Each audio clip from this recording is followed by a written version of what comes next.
நம்ம ஒவ்வொருவரையும் ஏதாவது ஒரு சிறுகதைகளை பேசுவோம். இந்த இடம் கொஞ்சம் மாறுதலாக இருக்கட்டும் அப்படிங்கிறதுக்காக என்னுடைய பால்ய வயதில் உள்ள அனுபவத்தை குதிரை வண்டி பயணத்தை சொல்லலாம் அப்படின்னு நினைக்கிறேன். இது 77கள் வரைக்கும் நடந்தது. அதுக்கப்புறம் குதிரை வண்டியெல்லாம் காணாமல் போயிடுச்சு. அந்த குதிரை வண்டி அனுபவம் எப்படின்னா, நாங்கள் குடியிருந்தது தூத்துக்குடியில் கீழூர் மேலூர்னு 2 பகுதி இருக்கும். கீழூர்லேருந்து மேலூர் ஒரு 1.25 கிலோமீட்டர் இருக்கும், அவ்வளோதான். இப்போ எங்களுக்கெல்லாம் இருக்கக்கூடிய ஒரே என்டர்டெயின்மெண்ட் என்னென்னு கேட்டிங்கன்னா, எங்களுடைய தாத்தா பாட்டி வீட்டுக்கு போகிறது. அது மேலூரில் இருக்கும், நாங்கள் கீழூரில் இருக்கோம். அப்போ எங்கள் அப்பா பலசர கடை வச்சுருப்பார். அவர்னால ரொம்ப பிஸியாக இருப்பாங்க. அவங்களாம் காலையில் போனால் ராத்திரி தான் வருவார். அம்மா தான் குழந்தைகளை அப்புறம் கூட்டிகிட்டு போவாங்க. அப்போ அந்த குதிரை வண்டி பயணத்துக்கு தான் நாங்கள் தயாராகுவோம். உடனே அம்மா சொல்லுவாங்க, அந்த மட்டக்கடையில் போய் குதிரை வண்டியை வாடகைக்கு பிடிச்சிட்டு வா அப்படிம்பாங்க. நாங்கள் உடனே தனியால் ஒருத்தர் போவோம். வீட்டில் கொஞ்சம் பெரிய பிள்ளைகளாக இருக்கிறவங்க தான் ஒரு குட்டி கதாநாயகன் மாதிரி இருப்பான்னு வச்சுக்கோங்களேன். அவங்க வேகமாக நடந்தே போய், அப்போ சைக்கிள் கூட கிடையாது. ஆனால் இந்த மாதிரி இங்கேருந்து மேலூருக்கு போகணும், பெருமாள் கோயில் தெருவுக்கு போகணும் அப்படிம்போம். அவங்க கரெக்டாக சொல்லிடுவார், நம்ம அடிக்கடி போகிறதுனால. அந்த பத்திரம் எழுதுவாங்களே, அவங்க வீட்டுக்கு போகணுமா, சரி ஏறடா போவோம் அப்படிம்பார். அப்போ அந்த குதிரை வண்டியில் யாருமே இருக்க மாட்டாங்க, நம்ம மட்டும் தான் இருப்போம். அது ஒரு பெரிய ஆனந்தமாக இருக்கும். வீட்டுக்கு வாசல் நிற்கும். அடுத்தால இந்த குதிரை வண்டியினுடைய அந்த குதிரை வண்டியை பற்றி வர்ணிக்கிறது தான் எனக்கு ரொம்ப இன்றைக்கும் நினச்சாலும் ஆச்சரியமாக இருக்கும். அது ஒரு கீழே பார்த்தீங்கன்னா, அந்த குதிரை வண்டிக்கு கீழே பூகோள உருண்டைகளுடைய பாதி சைஸ் மாதிரி ஒரு பெரிய வலையை போட்டு வச்சுருப்பாங்க. அது உள்ளே அந்த குதிரைக்கு தேவையான கொள்ளு, காணம், அந்த புல் எல்லாமே போட்டு வச்சுருப்பாங்க. அடுத்தால முதல்ல கொஞ்சம் சின்ன குட்டி பிள்ளைகளெல்லாம் வண்டியில் முன்னால் ஏற்றுவாங்க. உள்ளே ஏற்றுறாந்தா அந்த வண்டியினுடைய உள்பகுதியிலையும் பார்த்தீங்கன்னா, ஏதோ ஒரு புல்லெல்லாம் போட்டு வச்சு, அதுக்கு மேலே இந்த புதுசாக கல்யாணம் முடிகிற அன்றைக்கி காலையில் இந்த நைட்டு ஒரு பெரிய போர்வையெல்லாம் விரிப்பாங்களே, கலர் கலராக இருக்கும், சிகப்பு, பச்சை, அந்த மாதிரி. அப்படி ஒரு போர்வை தான் ட்ரெடிஷ்னலாக எந்த குதிரை வண்டிக்கு போனாலும் இருக்கும்.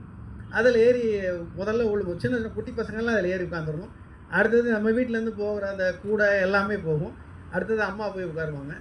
இவ்வளவு சின்ன அந்த குதிரை வண்டியில் நடுவில் ஒரு சின்ன ஜன்னல் வேறு இருக்கும்.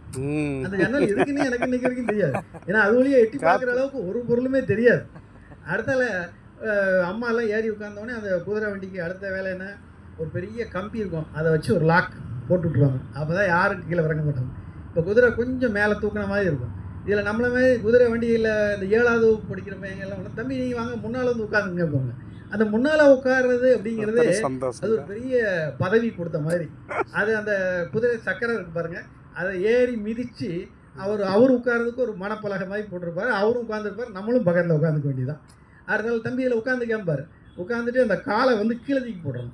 கீழே தூக்கி போடணும்னா அந்த குதிரையை பூட்டி இருக்கிற 2 கட்டைக்கு நடுவில் நம்ம காலை உள்ளே சொருகணும். அந்த இடத்துல பார்த்தீங்கன்னா குதிரை ரொம்ப க்ளோஸாக இருக்கும். நமக்கு கொஞ்சம் பயமாகவும் இருக்கும். லேசாக அதை தொட்டு பார்த்தோன்னா பிறகு ஒரு ஆட்டம் ஆட்டம். அது அந்த யாரோ ஒருத்தர் தொடுறாங்க அப்படின்னு.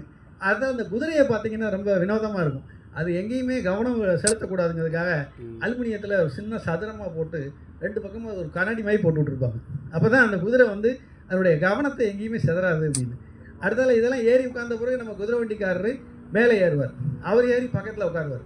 சில நேரங்கள் என்னென்னா, கொஞ்சம் கூட்டம் அதிகமாகி பாரம் அதிகமாகிடுச்சுன்னா அவர் பார்த்தீங்கன்னா எங்கள் வீட்டு பிள்ளை எம்ஜிஆர் ரேஞ்சுக்கு நின்றுவார். மேலே ஏறி அப்படி பெரிய நின்றுட்டு அப்படி என்னென்னா தான் அப்போ தான் வெயிட் ஏறி முன்னால் நிற்கும். அடுத்தால அந்த குதிரைக்கு அவங்க கொடுத்துருக்கிற சிக்னல்ஸ் எல்லாம் பார்த்தா ஆச்சரியமாக இருக்கும். அந்த சவுக்கு எடுத்து அப்படி இடது பக்கம் திரும்பினா அடித்தோம்னா அந்த பக்கம் திரும்பும், வலது பக்கம் அடித்தா இந்த பக்கம் திரும்பும், பிடிச்சி இழுத்தா நிற்கும், ஒரு ஷைன் கொடுத்தானா ஓடும். இதுதான் அவருடைய நிலைமையாக இருக்கும்.